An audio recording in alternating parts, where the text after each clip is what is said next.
Okay guys, today we're working on a 74 Ford F100. We're going to be taking out what I call the heater box. I don't actually know what it's called, but I'm going to refer to it as the heater box. For this job, you're probably going to want some coolant because you will lose some when you take the heater core out. I'm also going to possibly make use of extra hoses. I'm not sure if those will come in handy, but I think they will. So then first two steps are going to be disconnect the battery. You've got some wires over here. If anything, you don't want anything getting wet and shorting out, just disconnect the battery. And then even if your car hasn't been running for a while, release the pressure from the radiator. That way you don't spray water everywhere. And now let's get to disconnecting these two hoses. They'll be the first two things to come off.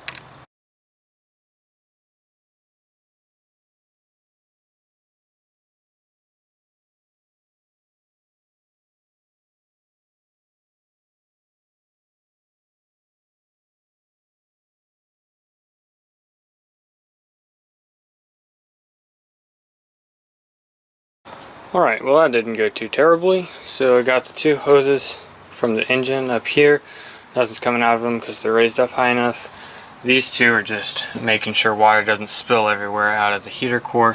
You just run over the side, but nothing's coming over there. So then, next part will be disconnect this right here. Okay, next move is to take the glove compartment out. That part, there's a little screw there, and there's 4 screws here. Mine are all mixed and matched, but I mean, it's a 44-year-old truck, you expect that. And mine also doesn't have the actual glove compartment in there, but that has some screws along the top and along the sides that you would take out and then pull that whole thing out. So we'll take this off, and that will give us more access to the bolts back behind there.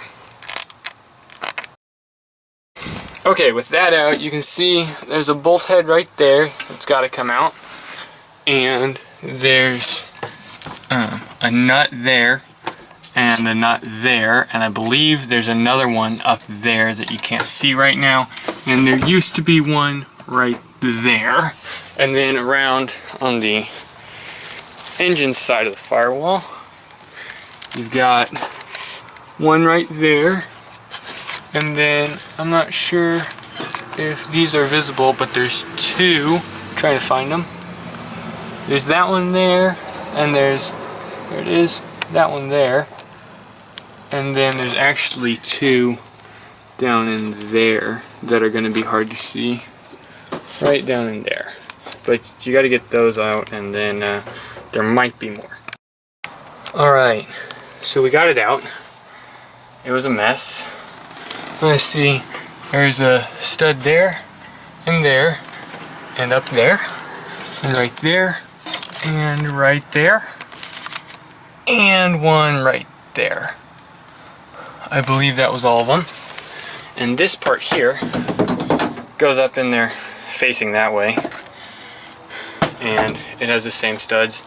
That pulls out, and then this is the actual heater box. Obviously, there's a stud there, there's one there, that's the hole up top. I guess someone took this out eventually at some point because there's RTV everywhere. So now we're going to clean it up.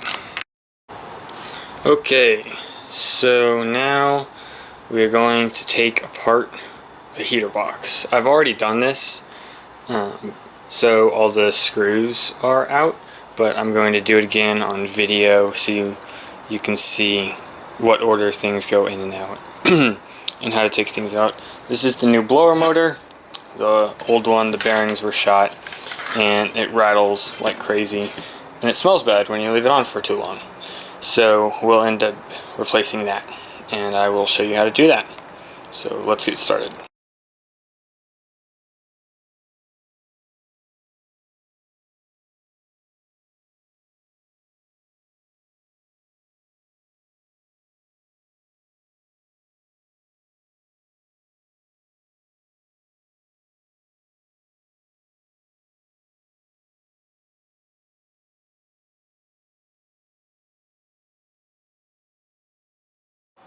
Okay, so this piece, it's a little tricky getting out. It's got that clip on it right there, and it will end up coming up through that hole. It's best if you feed it in from the bottom, and then that clip, you can just squeeze on it and it'll pull out, or just clip it all the way in. And then there's actually right there is kind of where it ends up, right where that, let's see, right about there is where it ends up. And that clips on to your blend door over here, just like that. And I found that unclipping the blend door from this and then pulling all of that out made it easier to actually pull this thing out afterwards. That's how I did it. And I will show you more how I put it back in when I put it back in. Okay, when you pull the blower motor out, it will look something like this, hopefully. There you go. And in order to get the wheel off, I'm going to see, there is a little Allen head screw there. You can use an Allen wrench to get to. And you loosen that, and when that's tightened, it presses up against the rod coming out of the motor so that it actually stays on. So you loosen that up, and then that part comes off, and I'll try and show you again. You can kind of see right there, there's that screw, and then if you look here, it's actually flat on the one side.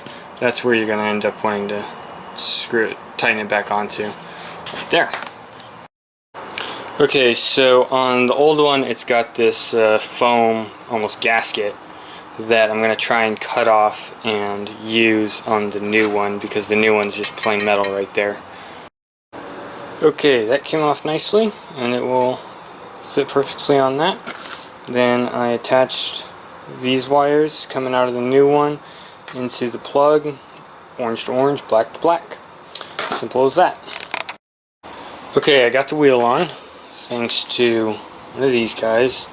This thing is about, I don't know, almost 4 inches long, I would say. That's about as long as you're going to need it, because you have to go through, you know, that much to be able to twist it. So, it's a little tricky, but if you have one of those, it makes it a lot easier. And then you can see it's all tightened up on the flat side, and then I made sure it should be able to spin. Yep, spins just fine without touching anything. So now we're going to start putting everything back into the box.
Okay, that's all finished.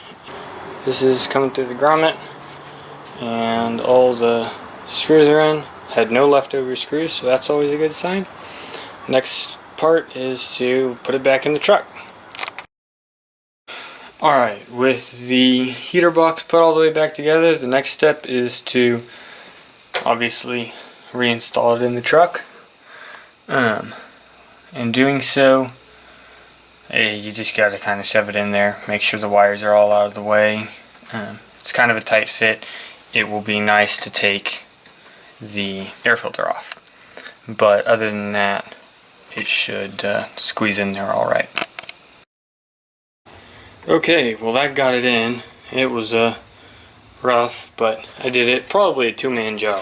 So if you have a buddy, that would definitely be useful. And then let me show you what it looks like on the inside. Alright, that's where we're at on the inside. We just got to put the inside cover on, and then bolt the whole thing down. Alright, and that's what those wires are all supposed to look like. However, that's how they looked in my truck. Make sure they go back the same way in yours. Alright, and behind the glove box, remember to attach the vacuum hose on the top of that, I guess that's a solenoid. And then back under the hood, the next things to do are to make sure this goes back and is tightened down, and then reattach the hoses. And in my truck, this hose from down here, which I actually have just looped back up to here, went to this one, and then the hose coming out of this went to this one. Remember to double check with your truck, take pictures if you need to, but make sure everything goes back as it's supposed to. Alright, well, heat is definitely coming out of that vent, so that fixed that problem. The new motor works, so that's great. Last thing to do is check the coolant level.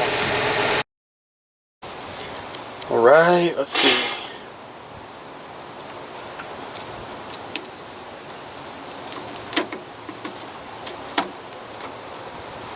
And beautiful. I did add a little bit of coolant off video, so looks like we're good. Just close that up. Again, looks like we're good there. Looks like we're good at those two hoses. So this job is done.